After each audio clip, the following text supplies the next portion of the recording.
At 22 minutes, Brazil still had a chance. At 29 minutes, their World Cup was over. Not because Germany scored once, not because Germany scored twice, but because in the span of 6 minutes, one of the greatest teams in football history completely lost control of the biggest match of their lives. The final score would read 7-1. Even today, more than a decade later, it barely looks real. This wasn't a group stage upset. This wasn't a meaningless friendly. This was a World Cup semifinal in Brazil against Brazil. And somehow, by halftime, the most successful football nation on earth was losing 5-0. The question isn't why Germany won. Germany were one of the best teams in the world. The real question is how Brazil collapsed so completely. To understand that, we have to start long before kickoff, because the 7-1 didn't begin in the Mineirazo Stadium. It began years earlier. Football in Brazil isn't just entertainment. It's part of the country's identity. Brazil is the only nation to appear in every World Cup. They've won more World Cups than anyone else. Pelé, Garrincha, Zico, Romario, Ronaldo, the greatest names in football history are woven into Brazil's story. Every generation grows up hearing those stories. Every generation is expected to continue them, which means every Brazilian national team carries a weight that few countries can understand. And in 2014, that weight was heavier than ever. Because Brazil wasn't just trying to win a World Cup, they were trying to erase a national scar. In 1950, Brazil hosted the World Cup for the first time. The final match took place in Rio de Janeiro's Maracanã Stadium. Nearly 200,000 people packed the stadium, expecting to celebrate a Brazilian victory. Instead, Uruguay won. The defeat became known as the Maracanazo. For decades, it remained the most painful moment in Brazilian football history. Many believed that hosting the World Cup again would finally provide redemption. The expectation wasn't simply that Brazil would compete. The expectation was that Brazil would win. Anything less would feel like failure. On the field, Brazil had a young superstar capable of carrying those hopes. At just 22 years old, he was already one of the most recognizable footballers on the planet. During the tournament, he scored 4 goals and became the emotional center of the team. Everything seemed to flow through him. Then came the quarterfinal against Colombia. Late in the match, a challenge crashed into his back. The impact fractured a vertebra. His World Cup was over. Images of him being carried off the field spread across the world. Suddenly, Brazil's most important player was gone, but that wasn't the only problem. Captain Thiago Silva would also miss the semifinal through suspension. In a single match, Brazil lost its emotional leader and its defensive leader.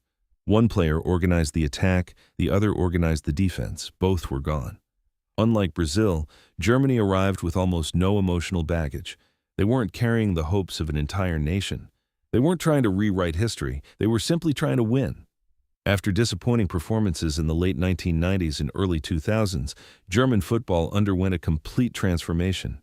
Youth academies were modernized, player development was redesigned, a new generation emerged. By 2014, Germany had one of the most balanced squads in world football. This wasn't a team built around one superstar. It was a machine built around structure. Every player understood their role. Every movement had purpose. And against Brazil, that structure would become devastating. When the match began, nothing seemed unusual. Brazil attacked aggressively. The crowd was deafening. The atmosphere felt exactly like a World Cup semifinal should. Then Germany won a corner. In the 11th minute, Thomas Müller found himself completely unmarked. The ball arrived. He finished calmly.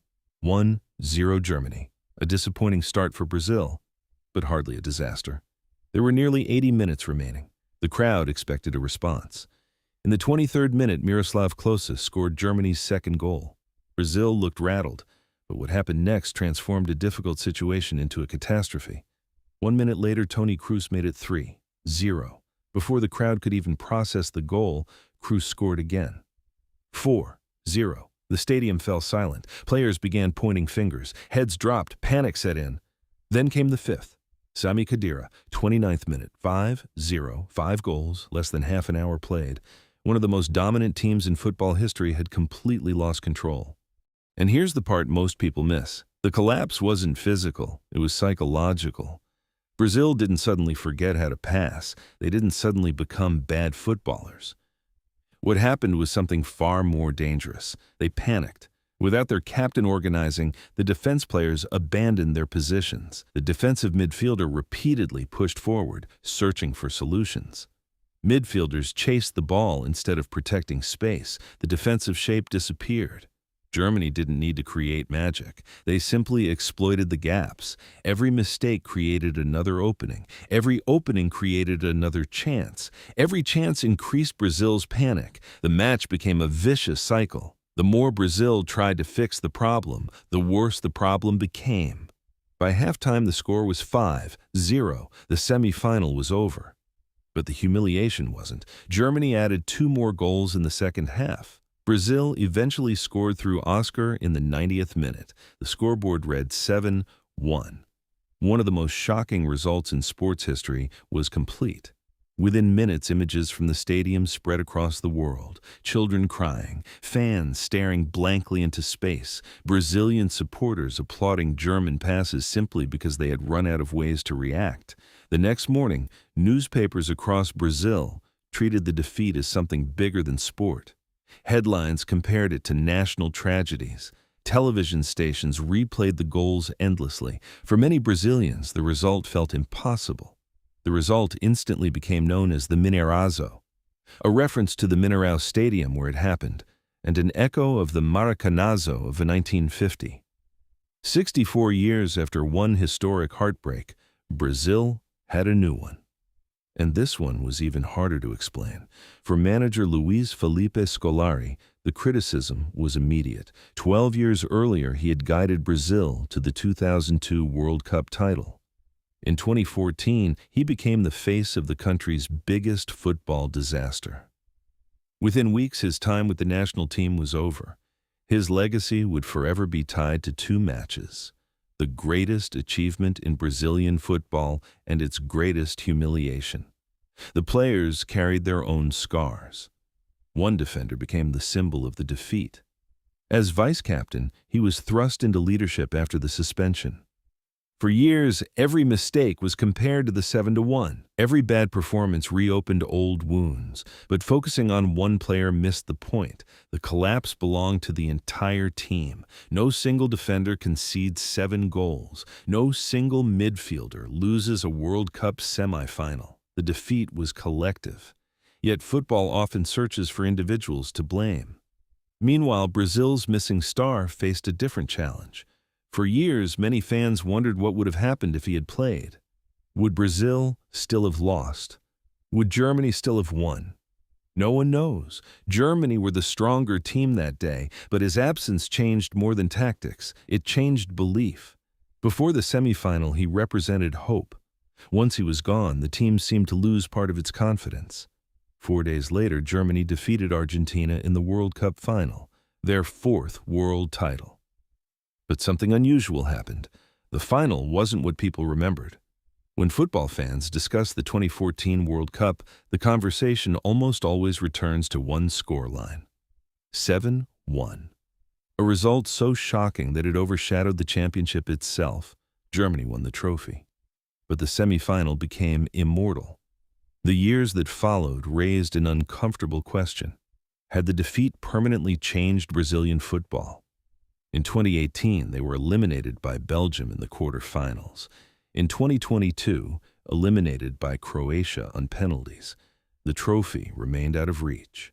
For a nation accustomed to success, every failure inevitably brought back memories of 2014. The shadow of the 7-1 lingered, and yet there is another way to view the story. The Mineirazo wasn't proof that Brazil had become weak. They continue to qualify. They continue to produce world-class talent. They continue to enter every tournament as contenders.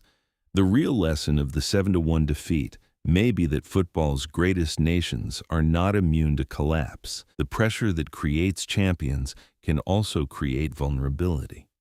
The expectations that inspire greatness can become overwhelming. More than a decade later, fans still remember where they were when it happened. Some remember the silence, some remember the disbelief. Others remember checking the score repeatedly because they thought there had been a mistake. How could Brazil be losing by that much? How could a World Cup semifinal become a training session? How could football's most successful nation unravel so completely? Those questions are why the match endures. Not because Germany scored 7 goals, but because nobody expected Brazil to concede them. The 7-1 wasn't just a defeat. It was a reminder that even the biggest giants can fall. And when they do, the entire world watches. The scoreboard said 7-1. History remembers something much larger. The day Brazil broke. If you want more stories like this, like and subscribe. Drop a comment on what topic I should do next. Until then, see you on the other side of the pitch.